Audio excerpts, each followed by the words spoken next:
stern for Cape Coral, Florida. A few years ago, after broadcasting the Orange Bowl game in Miami, I flew to Florida's West Coast to see a dream city under construction. Well, this is what I saw. A tropical wilderness and loads of building going on. Since then, I've watched that city grow, and today it looks like this, and it's known as Cape Coral, Florida's waterfront wonderland. Let me introduce Jack and Leonard Rosen, two brothers from Baltimore who were thinking of a new adventure after the sale of their cosmetic company, Childs Untel. This is what they saw and where it all began as they flew over what is known as Redfish Point. Ed Wilson, a pilot from Page Field, flew them on this historic flight over southwest Florida. The Rosens formed the Gulf American Land Corporation to start their dream.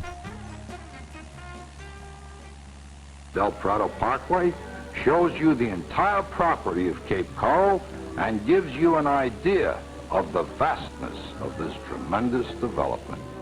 Notice the heavily wooded charm and beauty of the terrain. Folks in these parts know that pine trees cannot grow in swampland. These trees are positive proof that Cape Coral is situated on high, dry pine and palm land. By turning off Del Prado Parkway, at the corner where our restaurant is located, we run into another expressway which is known as Cape Coral Parkway. There are more than 14 miles of 100-foot wide expressways like this that are already completed. In 1969, Cape Coral's population tops 12,000 and formal incorporation talks began. Jolly Blackburn served as the temporary chairman to explore the concept of incorporation of Cape Coral. Over the next few months, an official committee on incorporation was formed with officers. 95 residents served on 10 different subcommittees to look into incorporation.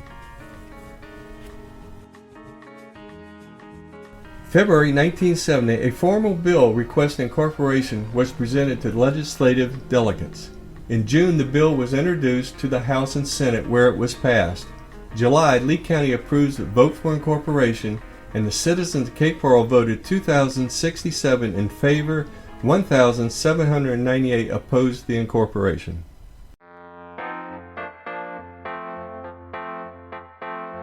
Gulf American Land Corporation and city officials worked hand in hand to make a smooth transition. The city wanted to enhance on the dreams of the Rosen brothers. Gulf American produced promotional materials introducing the new city to the world. It's a busy city. There are more than 250 businesses serving the city and Lee County. It's a growing city.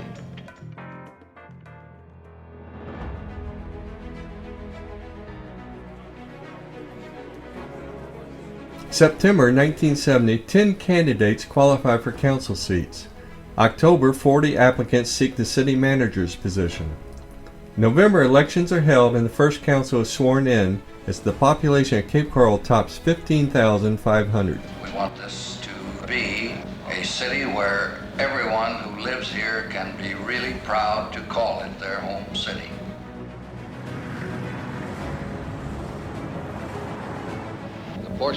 And at Cape Coral, they take their responsibility seriously. Parking of trucks, trailers, commercial vehicles. Today, the new city of Cape Coral is a fully incorporated, independent city with its own mayor, city council, and public officials.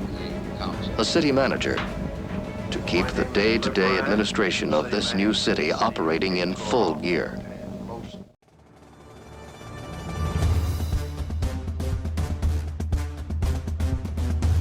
At the first council meeting in December 1970, Councilman Paul Fickinger was appointed by his fellow council members to become Cape Coral's first mayor. Over the next 50 years, Cape Coral has benefited from the unique talents of 14 additional mayors which were elected by citizens at large.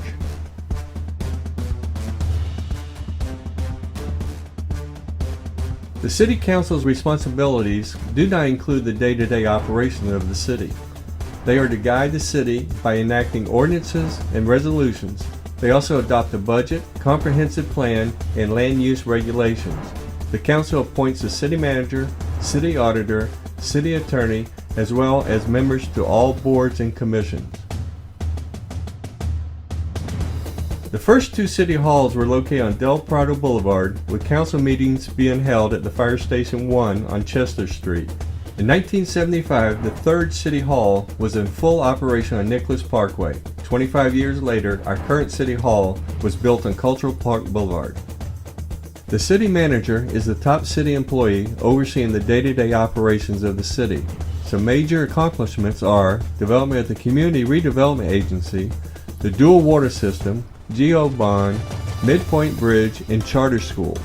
There have been 13 city managers during our 50 years.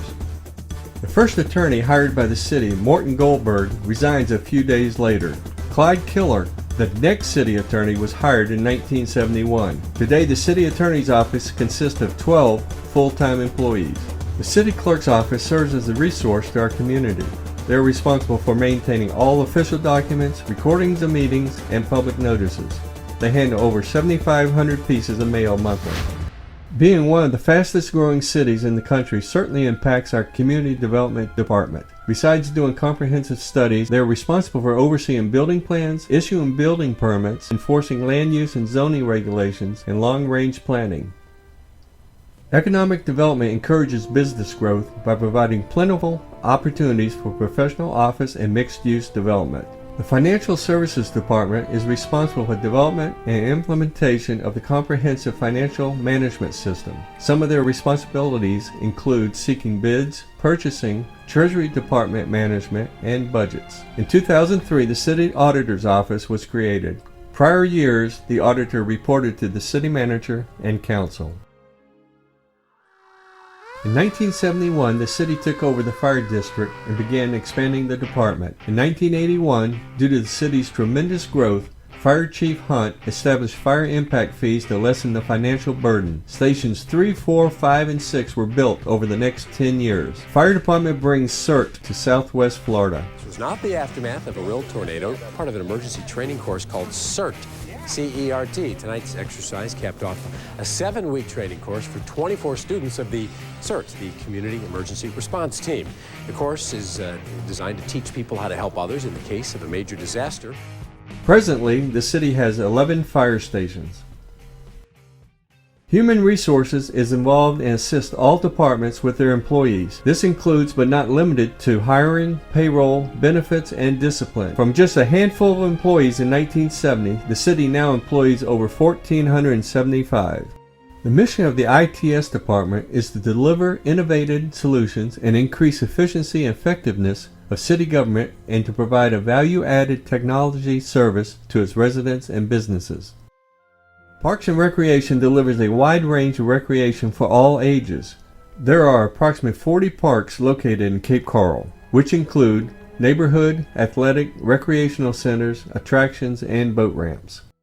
The Cape Coral Police Department has earned accreditation at state and international levels, including forensic and communication, and is an industrial leader in police training, technology, and community engagement. In February 1995, Chief Arnold Gibbs started the Do the Right Thing program, a program he brought from Miami. Cape Coral was the second agency to adopt this program, and today there are over 67 national chapters and 4 international chapters of the Do the Right Thing program. Public Works prepares plans and specifications for transportation and drainage improvements for the city. These capital improvements are identified by the Planning and Permitting Division as well as other divisions. By utilizing information obtained through surveys and environmental resources, they prepare the construction plans and oversee the completion of these projects. In 1981, Cape Coral conceived the plan for a dual water system. Cape Coral was the only city with a detailed utility master plan to include citywide non-potable irrigation system, and this system was one of the largest in the country. Cape Coral became the first city in the United States to rely completely on a low-pressure reverse osmosis plant. In 1985, we had the largest reverse osmosis plant in the world. They have earned numerous awards and recognition for water quality and sewer and water facilities. In 1957, the Rosen brothers gave birth to a new community. They loved it and gave it guidance as it grew. They had dreams for Cape Coral.